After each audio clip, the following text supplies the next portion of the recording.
Hello, this is Aussie Stitcher coming to you on this Tuesday the 13th, I think, of June 2017. Hello, just a heads up, this is not a cross-stitching update. This is purely me doing the 20 questions about me, which you will learn some stuff. And I have just realised that even though I normally look directly, like in the big screen, it makes me look like I'm not looking at you. I am. It just makes me more comfortable. So I'm sorry if that's been a bit weird for people. So I've written 20 facts about me and possibly my family because I struggled to do the 20 facts. I will link once I work out who was the original. I've seen it on a multiple, half stitch, cross stitch was the first. So I will try and link the original person so that that person gets credit for this. But it's been really interesting. I'm doing this separate because my last video, which was 40 minutes, took 10 hours to upload. So I'm thinking if I go possibly to an hour, then it's going to be insane and I'm going to get really, really jacked off with it all. So, again, if you're not interested in learning facts about me, I'll see you in my next update, which will be Thursday. If not, hello, and let's start. Cappuccino. All right, first fact, and I'll take it from Emily C from Eclectic Collections about doing height. I didn't even think about this, like when I was first writing. But you don't know how tall people are. If you haven't seen Emily C's and Jimmy Floss Tube's 20 facts about each other, it's awesome. It's funny. Mine's not funny, so it's awesome. I'm 5'3". I'm short. Warning: small things come in. Good things come in small packages, like poison. You know, I say that to people, you really got to watch out. But yeah, I'm short. My husband's not, like, he's obviously, he is taller than me, not obviously taller. He's like, probably about Emily's height, 5'11", 5'10". But, yeah, I'm short. I am the youngest of 5 people. I have 3 brothers and 1 sister. And they are 14 years older than me, 12 years older than me. My sister is 10 years older than me, and my other brother is 8 years older than me. I was an oops, a big fat oops, which I've always known because it was never like, oh, we never wanted you. It was like, you surprised the hell out of us. About 8 years before I was born, my mum had her tubes cut and tied. She still managed to conceive me. I was an emergency Caesar, and they went, oh, while we're in there, we'll fix everything up. Nothing needed to be fixed. Her tubes were still cut and tied. I was known as the miracle baby. I was so meant to be. They've never, like, oh, you're not wanted. My sister did try to sell me on multiple occasions, but understandably so. Like, Sophie would sell her siblings in a heartbeat when she's getting pissed off with them. So yeah, it's a sibling thing.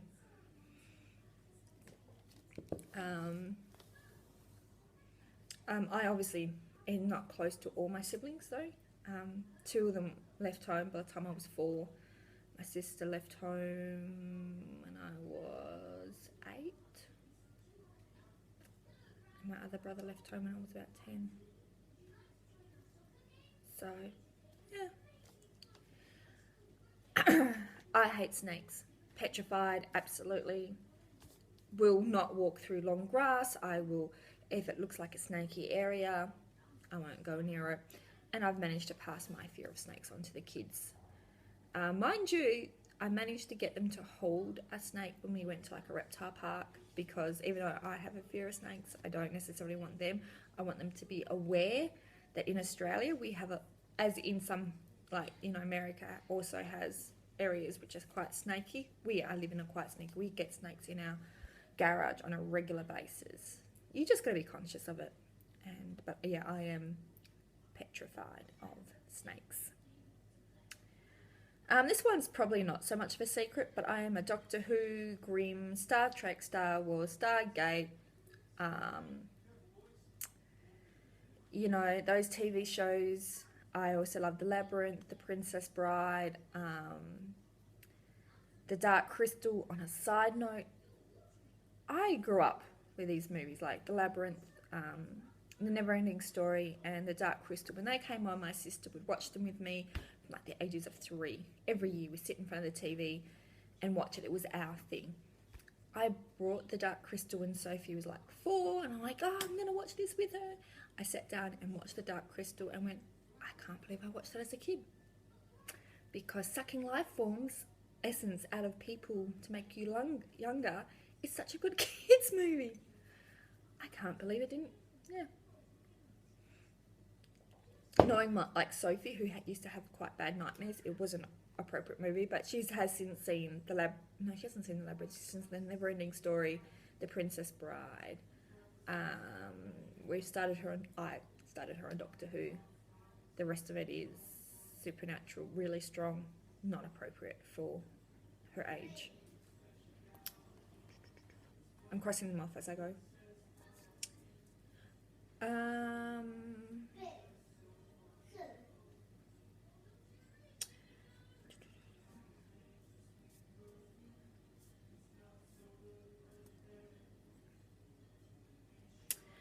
I met Jeff at a pub in a town called Coconut, where he was there chasing another girl. They weren't serious, they weren't an item, so don't even get the knickers in a knot that I'm a man still or anything. But he came in expecting to try and get to know this girl, which he knew, but you know, it was during seating, it was busy time. He kind of realised that she wasn't as interested in him as he was in her. We got introduced, we'd started talking, and we've been together ever since. We've now been together 12 years. Randomly. But that's always an interesting when people are like, oh, how did you meet your husband? Yeah, he was chasing another girl.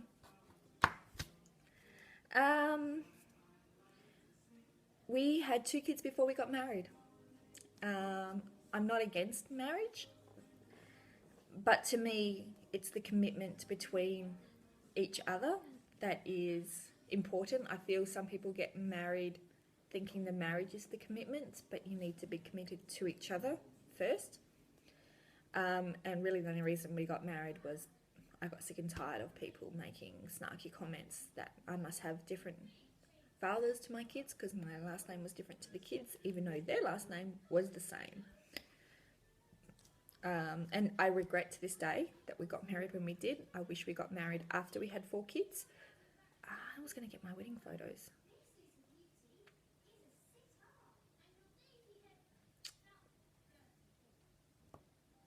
I might run and get them. Because I would love, because we've got 2 kids in our wedding photos and I would like all 4. I will pause you and come back with, because it goes on with the next thing.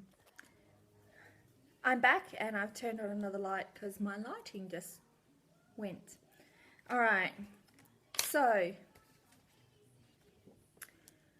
that's a photo of me and Jeff on our wedding day. Obviously, as you already know, Jeff's from Scotland, so he wore a kilt, which goes into my next thing, and I'm going to, because I don't have permission. Jeff wore no undies underneath his kilt, and neither did all my groomsmen, and it was a really windy day in Albany. That's, like, you can't see anything. My photographer wanted to do the full flip of the butt. None of them would do it. I don't have permission to show anyone else's faces, so you're not seeing them. But yeah, it was fun. It was apparently we were the talk of the town. Albany's, even though it's considered quite a big city, like a country city, It's still not that big, and we had a lot of people stopping. The taxis knew all about us, and they were awesome when it came to take us back for the night. And we had loads of people stop because we had loads of people, guests that weren't in kilts as well. So, all right. Jeff and I have incompatible blood types. He is a positive, I'm a negative, which means that you need the anti-D needle to help with your pregnancies. It didn't work with me when I had Sophie because her and my blood type mixed.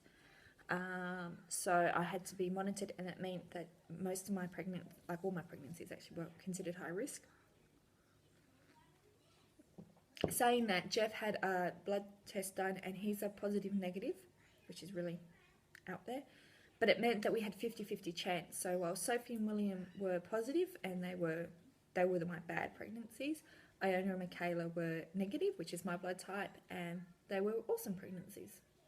I hated being pregnant, so either way, they were safer. But yeah, random fact.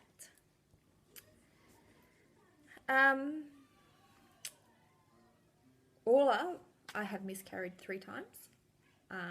I've decided to put this in because I want to try and normalize talking about it. I'm not going to go in great detail, but I think we need to acknowledge these things and not make it so taboo that you can't talk about it. I lost 2 between Sophie and Iona. Nothing to do with the blood issue. It was just one of those things. And Will was a twin, and I lost the twin at 8 weeks. I've had 4 C-sections. Sophie ended up being an emergency Caesar, and because of the incompatible blood type and the fact that the needle didn't take, it was advised by a specialist that I have C-sections. So, also discovered that being on strong painkiller medicine like the pethidine and all that they give you makes me really sick. I am godparent to 2 kids, godmother. I'm a godmother to my sister's youngest and my best friend's youngest.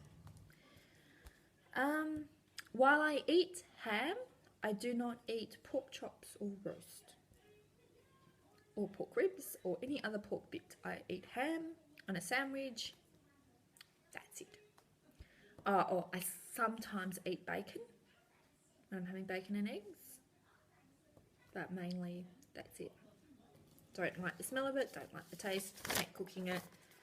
Poor Jeff, who does like it, is stuck with someone who hates it and can't stand the smell of it when cooking. Alright, that was 1 to 12-ish. 13, maybe. The only time I've ever left the country was to go to Scotland, and that was when Sophie was 7 months, and she slept all the way there and all the way back. And I loved it. If there was any country I could move to, it would be to Scotland. I'm not sure how I would survive the cold weather, but I loved it. I loved the atmosphere, just everything. It was awesome. And the history. I'm a real history buff, and there's just so much history there. The first time I ever went on a plane was when I was pregnant with Sophie, and I got put on the Flying Doctors to get hoofed to the Women's Hospital in Perth. They thought that my waters had broken, and I was 32, 33 weeks, so it wasn't safe enough to deliver it in the town I was in. So that was the first time ever I've been on a plane. Really uncomfortable. And thank you to the Flying Doctors. The Flying Doctors is in Australia, is a service that flies people who need to... Do you want to help up?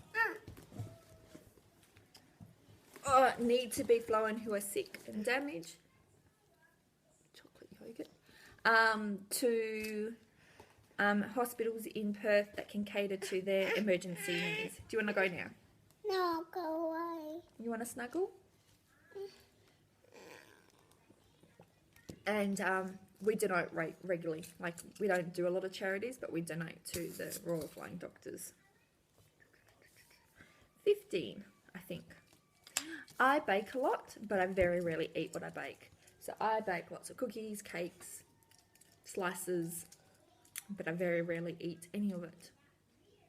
Not like if I'm baking something I really love, I'll have some, but most of the time I just don't eat it. The kids eat it. Jeff eats it. Yeah.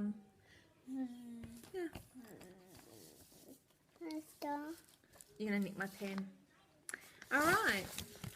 I don't swim in the sea very often, and if I do, I only go up to where I can still see my feet because there are snakes in the water. Goes back to my fear of snakes. I kind of need my paper.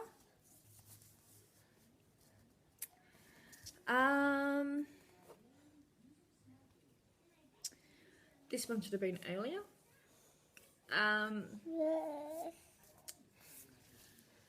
Will in it himself was a miracle because I was on the pill and we were using other forms of contraception, which is as far as I will go, and I still managed to fall pregnant with him. The shock when I found out I was pregnant was huge. The shock when I found out he was a twin was huge.